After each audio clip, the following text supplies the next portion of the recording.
What is up, everyone? Good evening to us here in Israel. Good morning to our friend Mr. TTP in Phoenix, Arizona. We have Yoav with me here, my co-host. What's going Yoav. on? We are super excited to have our second round with Brent Daniels. Brent was willing to come again to the group because he had such a great time last time. So we said, why not? Let's have a second session. Let you guys ask as many questions as possible. We want this session to be interactive. It's your time. Brent wants to bring knowledge and his experience to as many people as possible. So this is mainly your session. We're going to ask just a few soft questions just to get this session going. And then we're going to open it up to you to questions. So start to put your question in the chat box so we can start have an interactive session. So without further ado, Brent Daniels, Mr. TTP, great honor to have you again here, my friend. Hey, listen, I know it's late there, but let's wake this up a little bit, huh? Yes, sure. Let's do it. Listen, let's do it. Thank you so much, guys. I feel wonderfully humbled to be able to speak in front of you guys and to share as much as possible.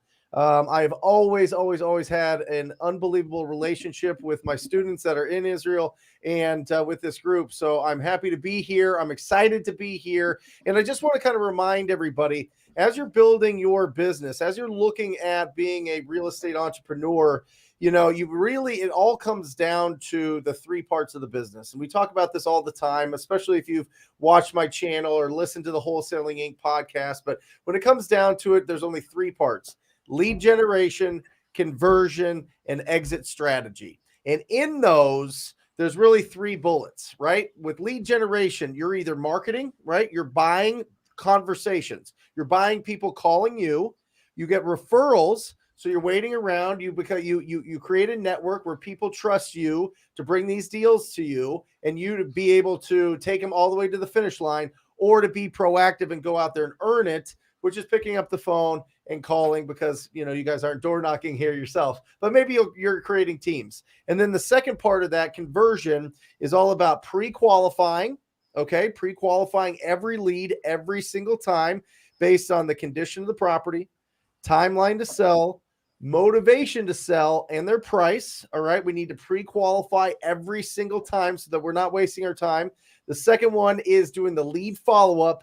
And then the third is the actual offer presentation, where everything kind of rolls into that. The due diligence, looking at the comps, looking at the condition of the property, coming up with the right max allowable offer is all in that. And then obviously exit strategy. You're either buying it yourself, you're flipping it, buying it to keep, you're flipping it, or you're wholesaling it. So that's really it. We need to keep this really simple, because it's very easy for us to get really analytical and to start trying to tear apart every little detail, when all that matters is we are deal finders. We are not deal creators.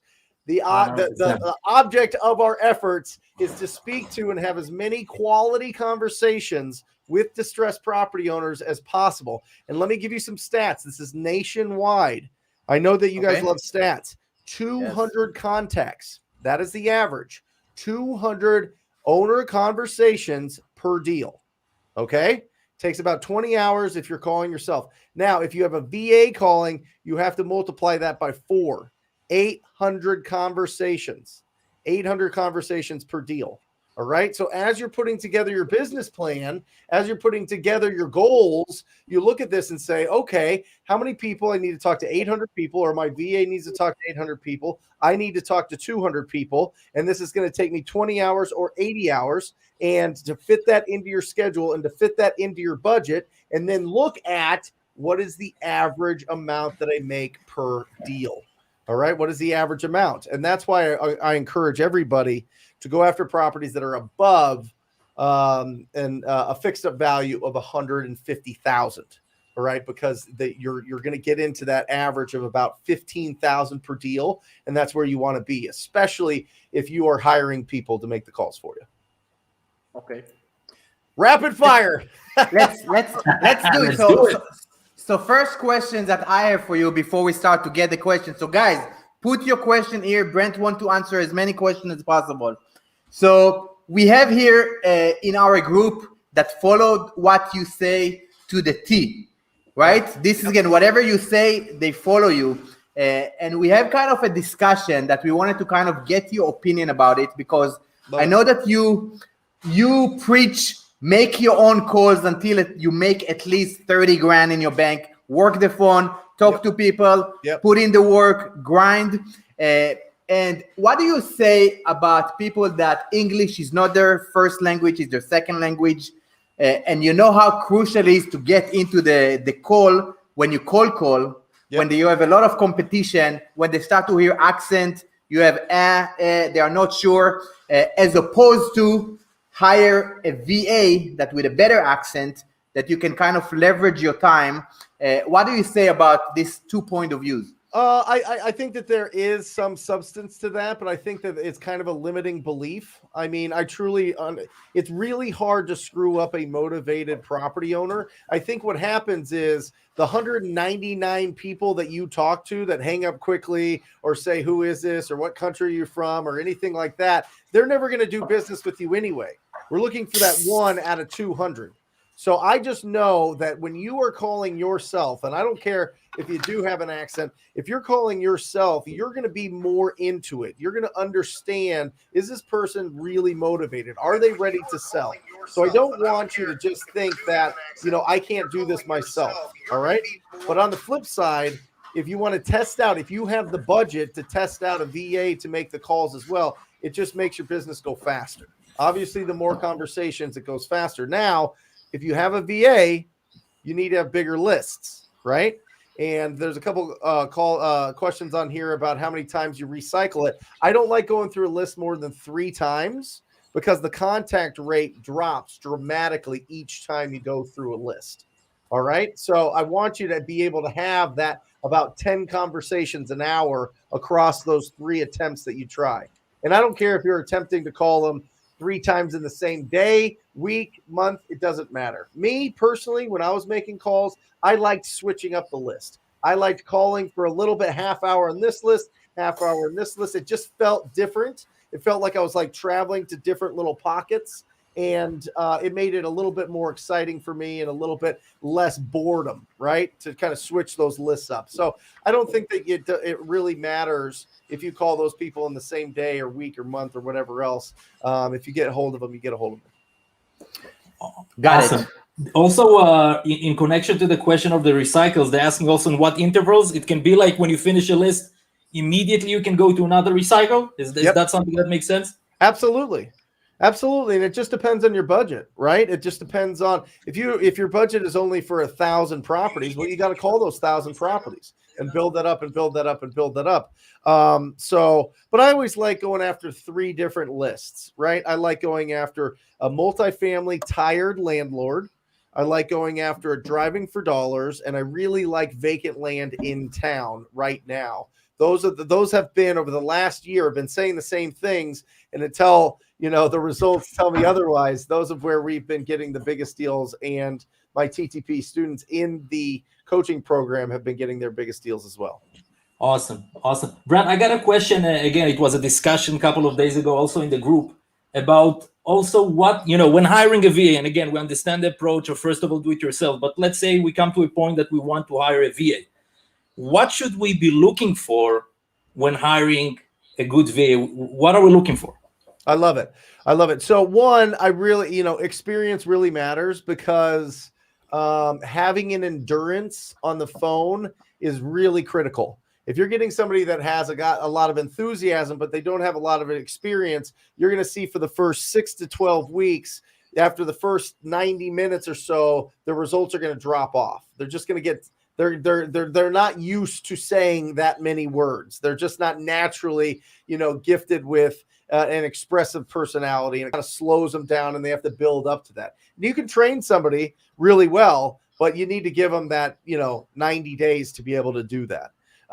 When hiring somebody, I always look for people that are high on expressive and amiable, All right. So if you do like a disc test, you're looking for the people that can say a lot of words. They have a lot of expression to them. Their tone is very good, but also they're very caring. All right. They understand that people are having problems out there and they can relate, and it's not so business all the time, right? It's not just to the point interrogation. It's a much better conversation. So that's what I look at. I give them the disc test, just the free one at TonyRobbins.com. And then I look for, are they expressive and are they amiable? And I look it's for experience first at this test, and again, to understand if they're expressive or not. We want basically to bring on board people that have some type of mileage, so we can get into the curve as fast as possible, right? Yeah, exactly. Somebody that, listen, and this is very true. I am telling you, the best people on the phone are just born that way. They're just really good. They've got that experience, but they've been doing it long enough because they're good at it. You know what I mean? We tend to go toward professions that we're pretty good at, and if you get somebody that, doesn't have that much experience and isn't very expressive, it's going to be tough to train them. But if you get somebody that's naturally loves talking to people and loves being on the phone and just has that ability, that's really, really, really benefit. And when it comes to your acquisition managers down the line, having just a real strong salesperson makes all the difference in the world. I'm sure you guys can agree. 100%. 100%. So, question about acquisition. At what point you recommend for somebody to go and hire an acquisition person? Yeah, I love that. So the way that if you can do this full time, all right, I want you on the phones for 3 hours a day. I don't care if you have an accent, if you don't, I just want you out there hunting for 3 hours every day.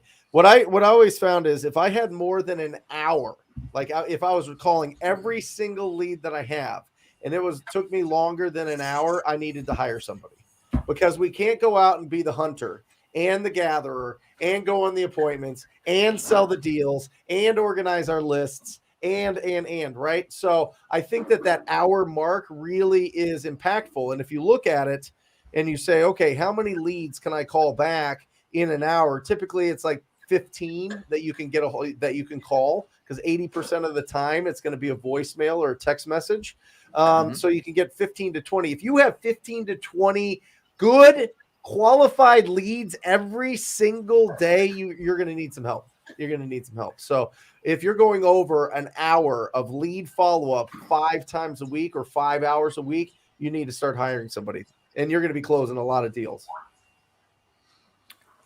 Agree. 100%. Yeah. Good. Brand, just a question going back to the conversion, right? We spoke, you said, that we need around 200 contacts, right?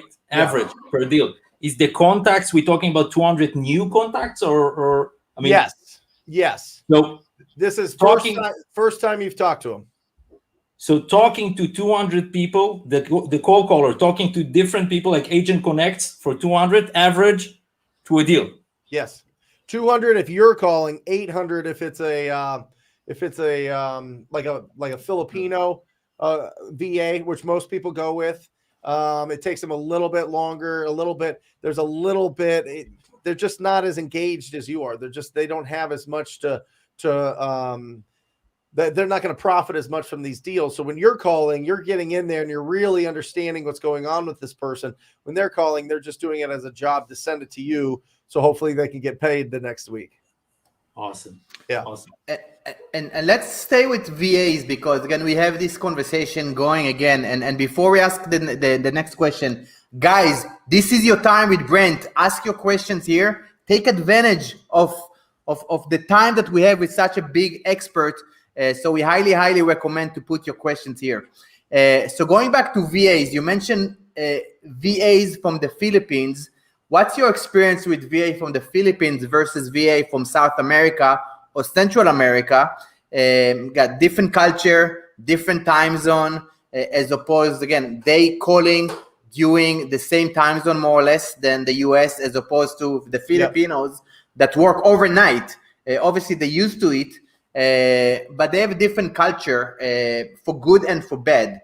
Yeah. What's your take on the two different That's types great. of VAs? Listen, both will work. What I have found is I get much bigger deals. So from a Filipino VA that I use through callingreps.com, they're phenomenal. They're $10 an hour.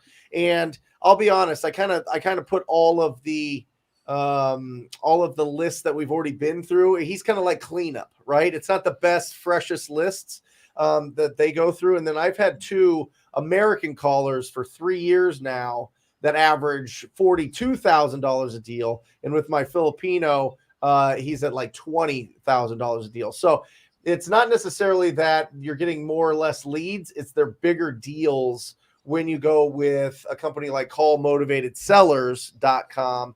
They're a resource where they put you in touch with Americans living abroad. Right. So these are expatriates that are out there. They've got it. They have no other options for employment. So they're very hungry. Right. They're either living in Costa Rica or Central America or South America. And they do a really good job of being consistent because it's really their only livelihood. There's not a lot of job markets in those areas. So they work really hard. They work harder, in my opinion, than people that are living in the continental US. Got it. Yeah. So we have another question kind of related to this. Do you see the question? You say that it's hard to screw up a motivated seller leads. What makes the difference between Filipinos to Americans to us Israelis? Pre-qualifying. It's really the pre-qualifying. It's going through and getting all of those pillars so that my acquisition, so the sales guys can jump right in and know this is a hot lead, right? So what happens is if you know that the condition, timeline, motivation, price, and it's all lining up and you know this is a great hot lead, you are on it. You are just attacking it. You know that you can't let this slip through. If you get a lead that just says, hey, they want to sell and it's not, and it needs work, then you have to go back in. You have to pre-qualify them more. You got to get them back on the phone again, pre-qualify them more, then take them over to an appointment and get that contract signed. It's the speed to the deal. So when you can get more out of it, you can get to that deal faster, and time kills all deals. Write it down.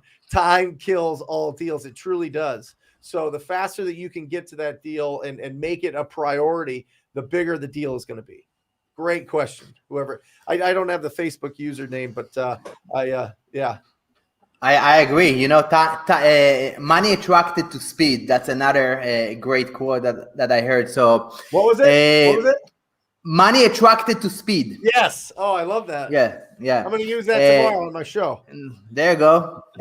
So do you work only in the Phoenix market? Because one of the question here, maybe just shifting gears here, about shifting markets. Do you see anything, whether in the Phoenix market, it's kind of all the other markets kind of follow the Phoenix market to a degree? And if you work in other markets, do you see any type of, maybe the market is cooling down, more inventory, longer time on the market? What do you see from your end and Phenomenal from your students? Question. So a couple different things that we really need to pay attention to whenever it's about the market shifting. It's all going to come down to the interest rate. All right. The fact is Americans are not price conscious. They are payment conscious.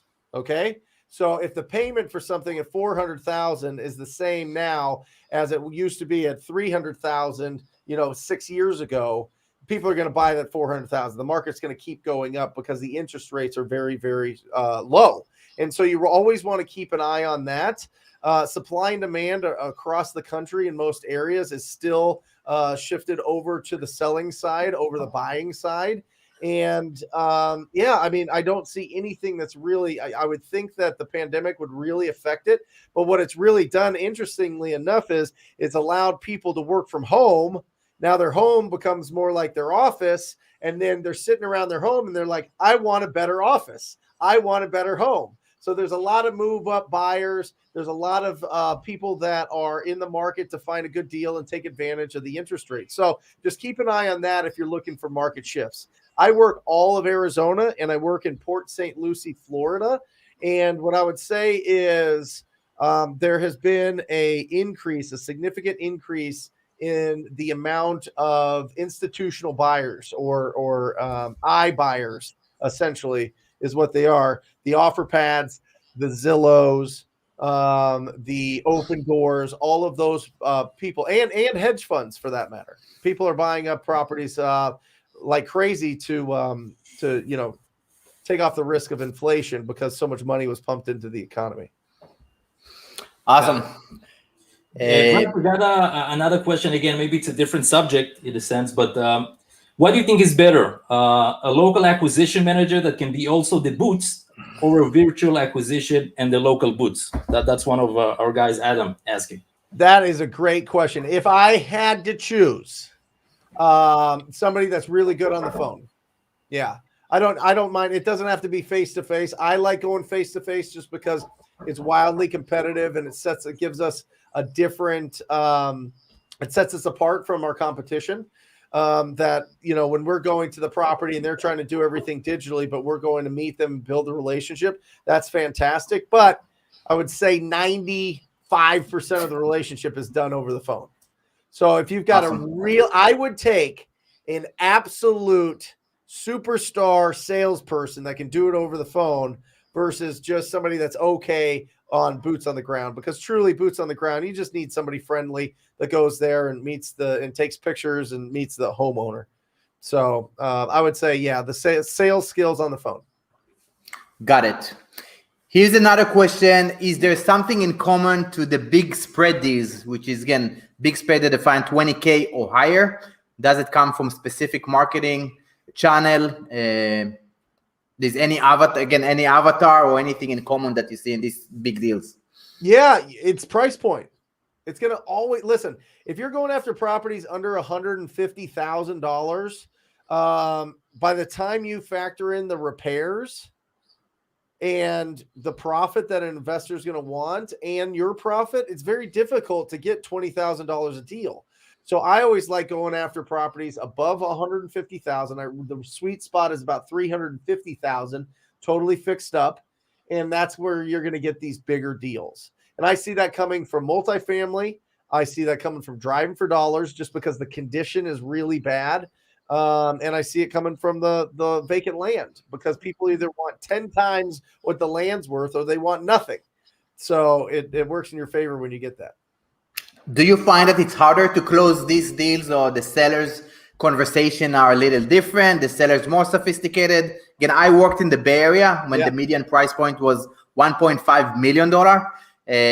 So what's your take on? Yeah, I think that there probably is. I think that if you're between that 150 to 500,000, that's pretty much the same. Once you get over 500,000, depending on the property, if it's a big multifamily, obviously this doesn't really relate. But if it's a single family house or a townhouse or a piece of land or a condo or something like that, when you get over 500,000, there's typically some more sophistication there. And what I find is it's usually those deals are usually people that inherit the property, either going through probate or just inherited the property, and the property's just dated. They don't want to do anything about it, but it's a great property. And so the price points are higher because of the location. But for the most part, if you're between 150 and 500, it's the same conversation. It's really the same conversation. Under that, the problem that I run into under 150,000 is there's a lot of investors that own like 10, 15, 20 single family houses that are worth $50,000, $60,000, $70,000. And so everybody in my coaching program gets super excited when they run across this because they go, oh, they want to sell all of them. They want to sell all these properties. It's going to be great. But they always want retail for these properties. 99% of the time they want retail. These are savvy investors that have built a portfolio over time. They understand values, and it kind of puts people down a little bit, or their emotions get a little bit down because they thought that they were going to get this package deal when it turns out it's not really a deal. So that's why I don't, people buy all these packages, guys. People buy all these rental properties for cash flow. It doesn't make sense to me under 150,000, because if it's 150,000 in 2021, it's going to be 150,000 and below for the rest of time. All right. If it hasn't Yeah. gone way above that value, so you don't get appreciation, you could get cash flow, but does it offset the repairs that those properties need? Does it offset the vacancy? Does it offset, going through, this eviction moratorium? I don't think so. So this is just a little sideline. If you are buying properties, which is the point of all this, is to buy and own portfolios, I highly suggest you buy them in amazing school districts, and you buy them kind of close to that median sales price in the area. Awesome. Great answer. We got great questions today. Great question. Yeah. Good This questions is phenomenal. You guys are going. I love this. Yeah. Got it. Yeah. Let's keep going. So what's your experience with Google and Facebook ad? And again, I will just combine it with another question.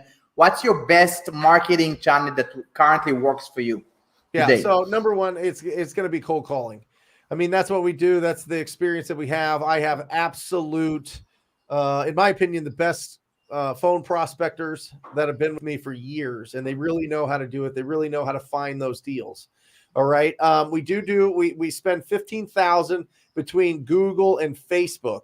And what I'll tell you is here in Phoenix, it's about $11,000 a deal.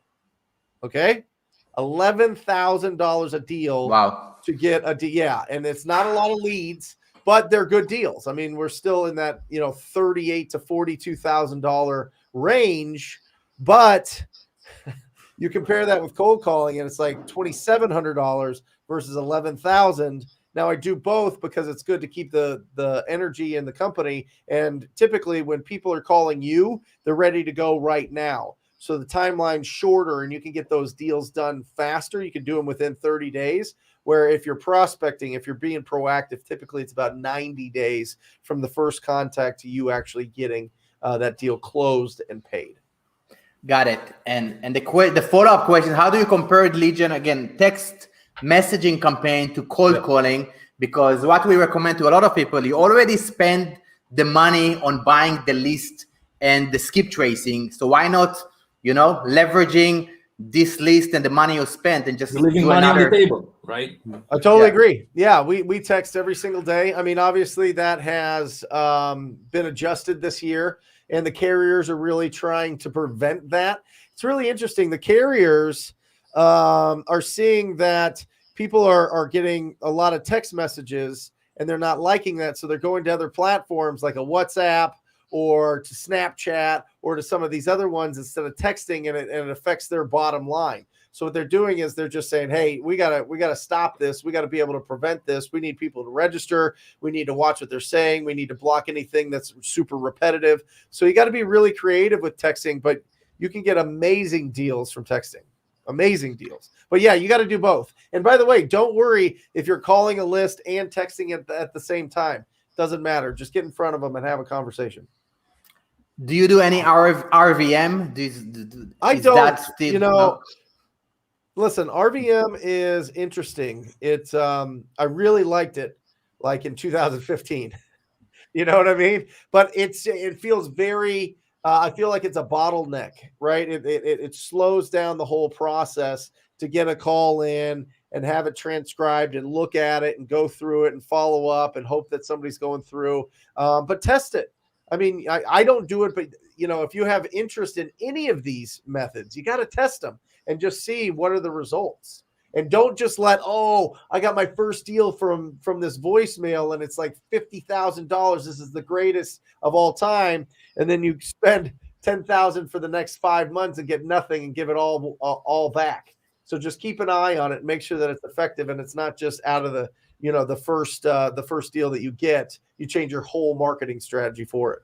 Yeah, and guys, whoever is listening, again, always check the legalities in your current market. Check what's going on. If you choose whatever marketing you decide to do, always remember to check first the legalities. If it's RVM, text, or cold calling, whatever it is, just make sure you know what's going on in your local market.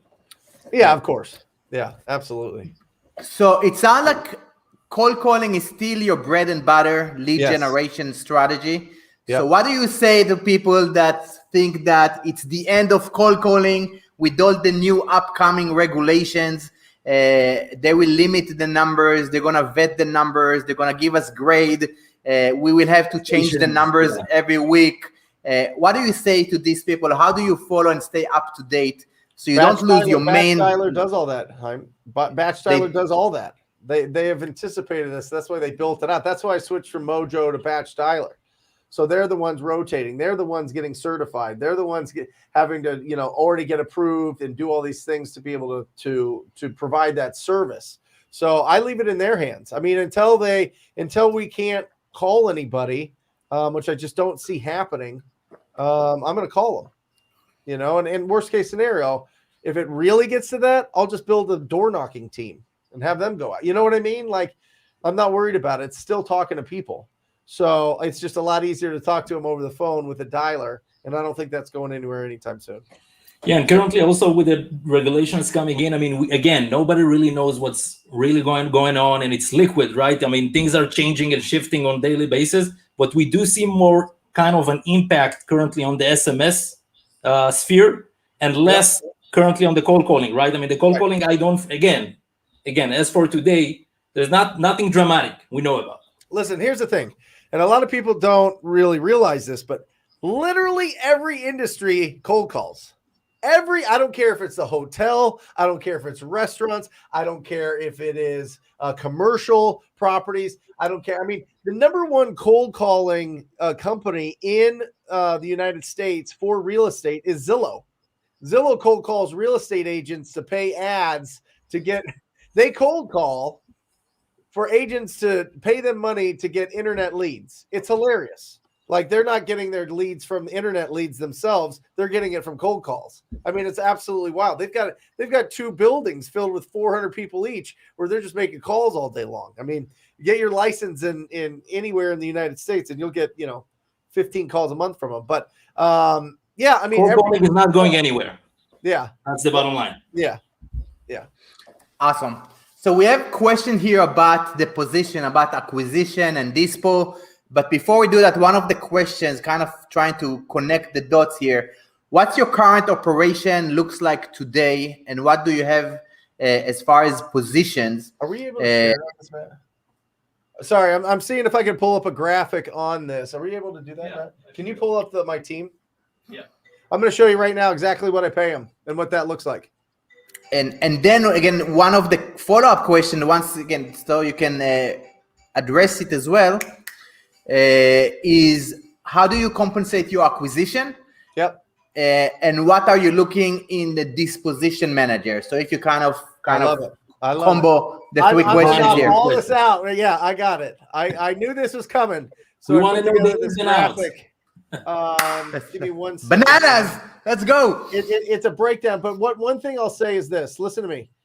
The salespeople, dispo and acquisition managers are without a doubt the legs of your business. I am telling you, if they are not phenomenal, if they are not natural, if they are not working on, their craft and working on their skills and really understanding and being creative, you're losing out on hundreds of thousands of dollars a year. You truly 100%. Are. And if you get somebody that's very good, you need to pay them. And that's why you're going to see here, once this pops up, there it is. Okay. Can we make that big screen? Yeah. On your end? Is there a way to do that? Let's switch see it again. Switch it again. Yeah. It's like you keep pushing that button, I think, and it'll. Well, you have an option, I think, to share the screen. Yeah, it's not going to be as big, but we can share it. Hold on. Let's see. Let's see how this goes. There it is. Awesome. Okay, right there. So you can see that's me right there. Okay. Now there's the 3 parts. Okay. You're going to see that I've got a lead manager. She essentially, Jackie there, she runs my day-to-day. Her and Lisa, the VA at $9 an hour, keep all the operations going. So her job, Jackie's job, is to make sure that the acquisition managers are not missing any tasks, right? We've got a CRM that shows the tasks that are responsible for that day, and they have to get through all those tasks. So she's watching that. She's organizing all the leads. She's organizing all the lists and making sure that all of our marketing is going out. Okay. And then you're take screenshots, guys. Take screenshots of this. This is gold. Absolutely. This is gold, yeah. guys. The phone prospectors, you can see there, the three that I have, Darian, Fran, and Timothy. They've been with me for years. They're $10 an hour. And then I've got Taos there that I pay $14 an hour for the text blasting.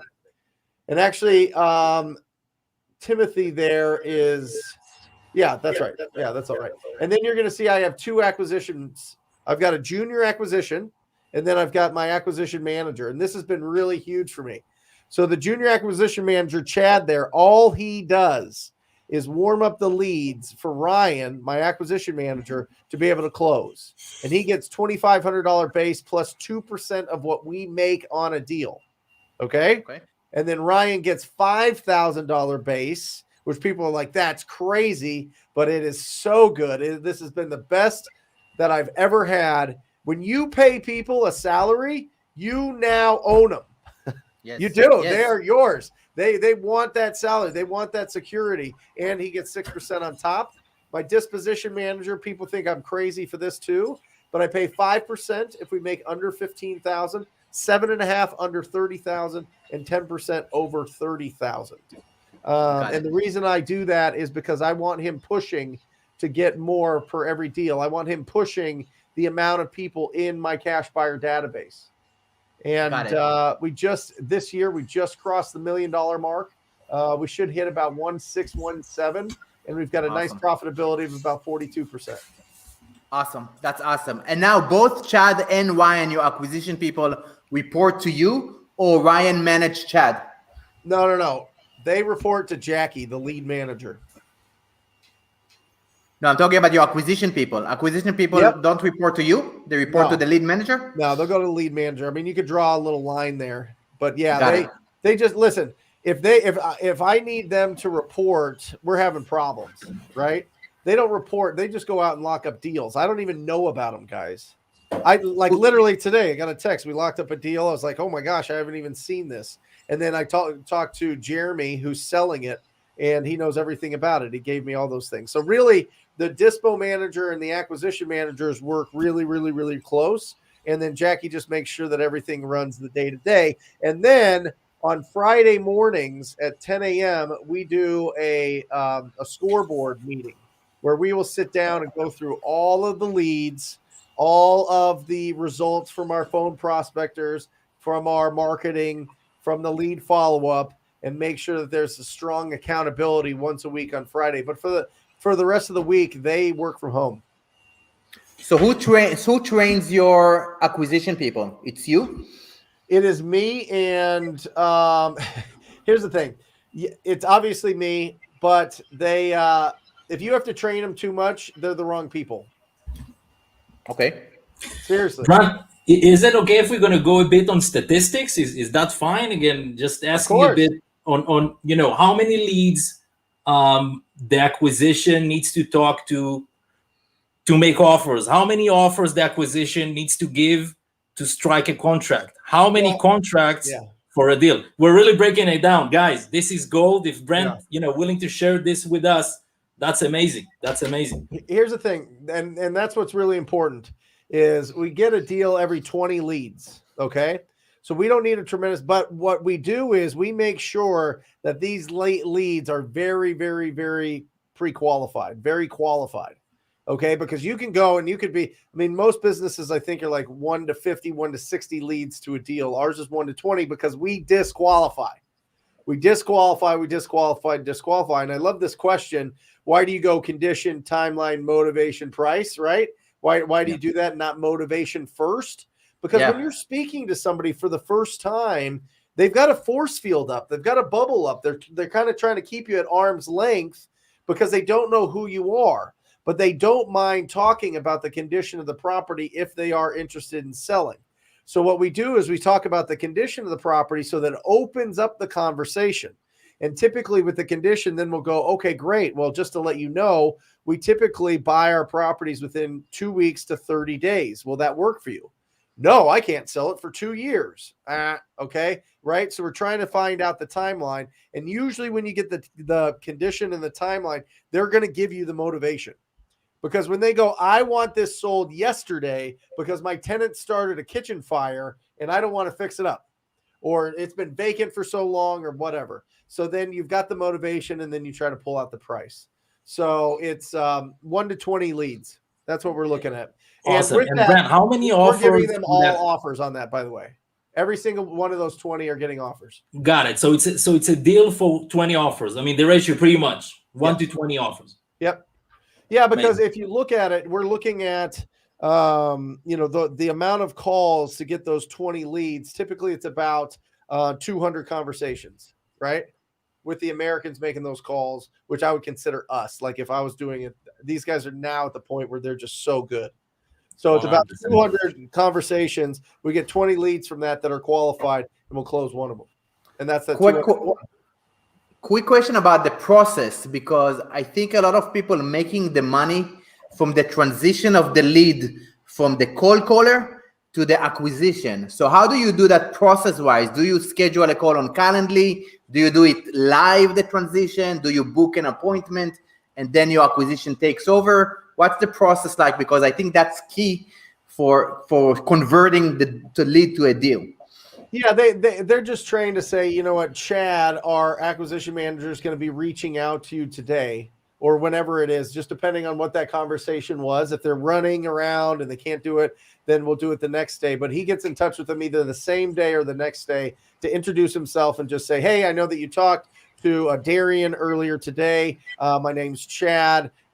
We're talking about your property here on 1212 Banana Street. I'm excited to get you an offer. And then he'll try to pre-qualify if we don't have those. Got it. We spoke with somebody the other day that, again, just tip to throw it out there. Yeah. That they send if it's a qualified hot lead, they send a link or an email or a text to a Calendly link. Yep. And they make the seller schedule the call on Calendly, and then it's create like a more of a pull type lead that the seller kind of, again, you book the call with us. Again, how can we help you buy your house from you? Yeah. You mentioned he did not miss a call. It's rare that they miss a call when somebody books them with that link. Yeah. Yeah. My concern is how many people book a call. That's a good question. You know what I mean? That would be my concern, because you guys know as well as I do.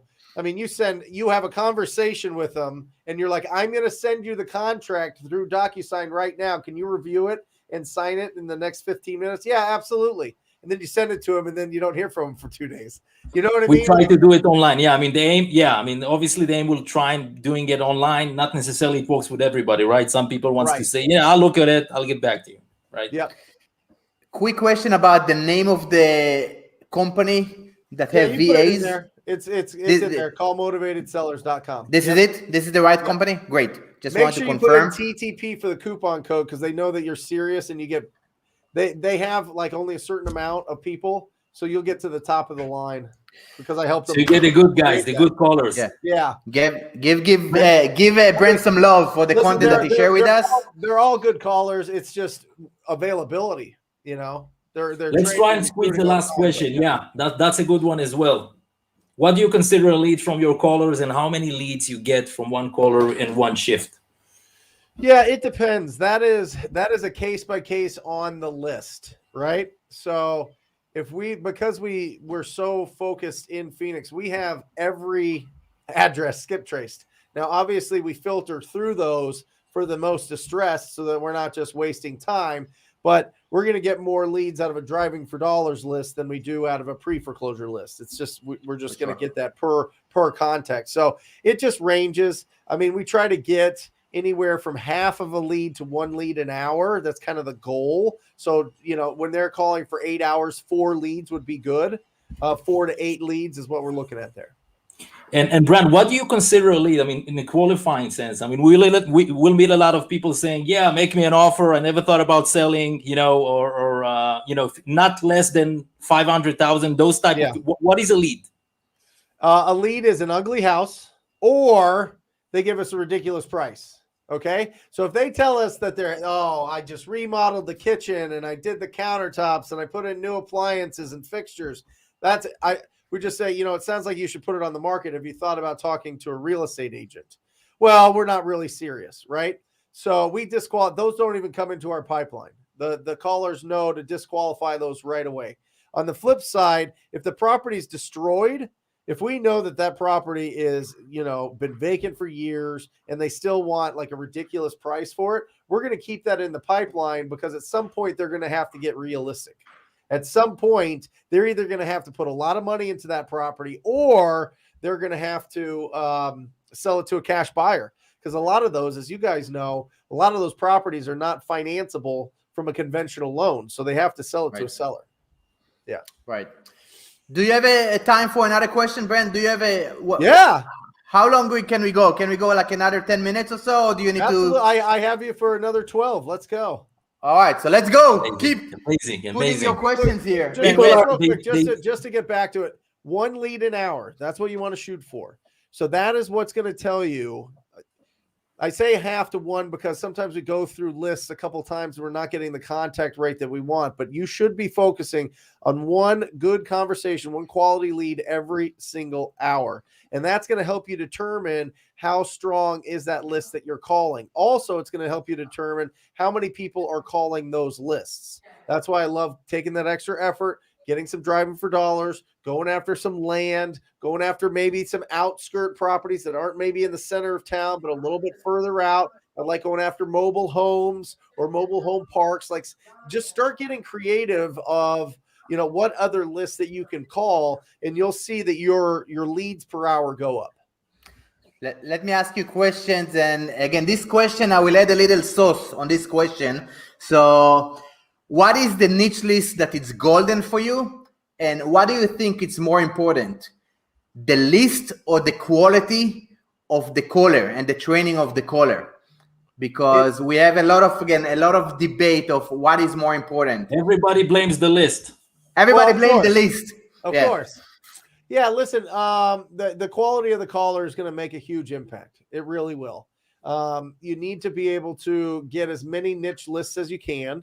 You need to start getting some. The reason I like driving for dollars so much is because you get all of them, right? You get code violations, you get utility shut off, you get vacant, you get pre-foreclosure, you get tax default, you get all these, that are, and real time.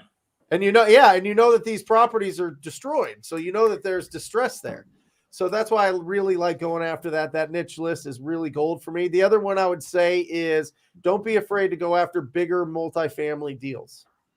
Go after some of these bigger ones that are, 8plex, 16, 32. Look for people that own those in their personal names, and it's not like in an LLC. You can go after the ones in an LLC, but make sure you're going after these older apartments, older multifamily that you just see if they're ready to liquidate it. And a lot of those people are, just because they know it's the height, and they're just done. They want to cash out. They want to cash out all their chips. So I would say niche list gold, bigger multifamily. Okay. So we have 2 questions about callers, and we try to combine them. Okay. One is, again, what's the features or kind of the characteristics that you have when you're looking for a good caller? And how long before you know that if it's a caller that you want to keep or let go? So if you can try to answer these 2 questions. Yeah. So you got to give them at least 6 weeks to test them out. All right. And then you're just checking. Number one is, are they putting in the work? That's really important. So they have to be consistent. Number 2 is, how are the leads that they're sending to you? That's really what you're looking at. And you're looking at 6 weeks. What does that look like? In a lot of states, you don't have to have permission to record those calls. So you can literally hear them on the phone and kind of guide them and coach them along so that they get better each week. All right. Now, if you need permission, then obviously what I would suggest you do there is not record those calls without the permission, but jump on as a third line, jump on there with them and try to listen to those calls as they're live. Got it. Yep. So 6 weeks. 6 weeks. Are they consistent, and are they giving you good leads? Awesome. Now, before you hire them, what's your requirements, I guess? What do you looking for? Accents? Do you look for experience? Do you looking for, do you give them a task before you bring them on board? What's kind of, before you even jump on an interview? Yeah, I go to train. one of those two companies. I don't want to overthink it. I don't want to find a freelancer. I don't want them to, pour honey into my ear. And I think that they're great when they don't show up. I want them managed. I want them experienced. I want them showing up on the weekly meetings that they have with Jackie, my lead manager. And so that's really what I'm looking for there. I don't overthink it. I just go with companies that already have those. And right now, there's a lot of options there. I mean, you could find a lot of different options. Those are the two that I use, but there's others. Yeah.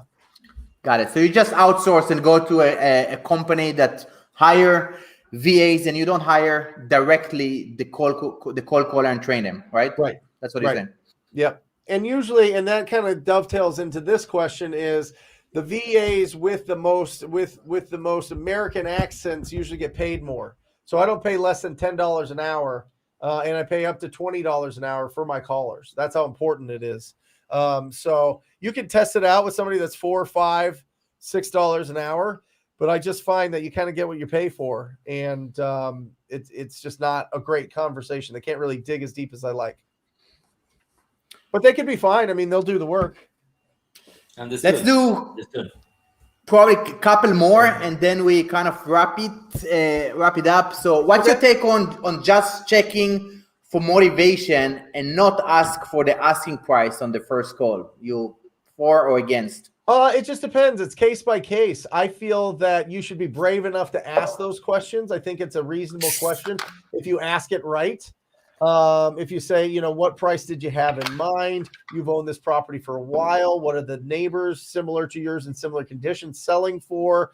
If you could walk away with a certain price, every seller has a price in mind. Everyone that I've worked with, they all have a price in mind that if they got that price, they would be willing to do business with us. What would that price be for you? Well, I'm not telling you. Okay, great. Well, just to let you know, I'm on my computer. I'm looking at the area. It looks like homes similar to yours in similar condition are going for, and then I'll throw out either 66% of the Zillow price, 50%, or 25%, depending on if it is over 250,000, I go 66. If it's under, I go 50%. And if it's under 100,000, I go 25%.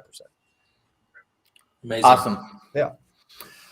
Awesome. So Brent, so how can people follow you? For those of us here that don't know Brent, what's the best way? Where do you put your best content so they can follow you, reach out to you? I know that you have a lot of products, a lot of training. People can learn from you. What's the best place to kind of get all of your knowledge and content? So for a lot of just free resources and tools, ttpinsider.com has a ton of things. I'd love for you to join that group. It's a phenomenal group, and that's a Facebook group. No. It's just our website. It's just people that are serious and want to get the tools and don't want a lot of. Some of these Facebook groups are just too big. They just all the value gets lost in it. So ttpinsider.com, and then obviously the Wholesaling Inc. podcast, and my YouTube channel, just Brent Daniels Real Estate on YouTube. We spend a lot. I mean, I go live on there. Now it's 4.5 hours a week. So imagine this, wow. Every single week, and we have different coaching, different kind of modules that we do and subjects that we talk about. So would love everybody to participate and be on there live. I know it's the time zone's a little crazy, but you can always watch it afterwards as well. Amazing. So everybody, put some comments here. Thank you to Brent for coming here for the second time. Thank you. This is great. Tomorrow is my 40th birthday, so this is a great birthday gift to speak with you guys, see you guys, participate. You guys have been, I see the comments over here. Thank you so much. Listen, you guys have to go out and you guys got to do the hard work. You got to do the income producing activities. You got to pick up the phone and be brave and have courage and have those conversations. So just get going every single day. And in your mind, if you're just starting out in this business, the word sustainable, keep that word in your mind. Sustainable effort, sustainable action, sustainable schedule, right? We So all have true. different So true. responsibilities. We all have different things in life that we're walking into or walking out of. So it's just really, really important that you stay sustainable. I don't care if it's 5 minutes of effort every day. Make sure that you keep it going, because I am telling you, if you push through in this business, it is absolutely incredible the amount of freedom of schedule and the amount of energy that this business can bring you. It's wildly energizing. So sustainable actions will bring results. It's That's that's it. Done. Yep. Listen, you get a lot of love here. I don't know if you see all the comments. I do. I love it. Thank you, guys. This is great, and I don't know. Again, I would maybe take the opportunity to maybe invite you for the third time, maybe. Absolutely. Brent, what do you say? Listen, you let me know. That's it. You're in. Let me know. Man, this is like Hotel California. You can live, but you can never check out. That's it. That's it. Hey, I'm okay with that. That's a good. I'm okay with that. So. Listen, Brent, we super appreciative for the time that you spent with us today. I think it was one of the most valuable, rich content session that we've had, and we invite a lot of people, and even people here inviting you to visit Israel. I love it. You will be. We'll make you the guest of honor, a VIP. We'll throw in a big event for you. So whenever you are in the neighborhood in the Middle East. You have a family here to host you. So thanks again. Thank you, guys. On behalf of the community, on behalf of us, it was a fire session. We love you, we appreciate you, and we hope we can do it again, man. Love you guys. Give us the gong for the last time, Brad. The gong for the last time. Give us the gong. Give us the gong. There again, my friend. Thank you very much. See ya. Have a good night. Have a great day.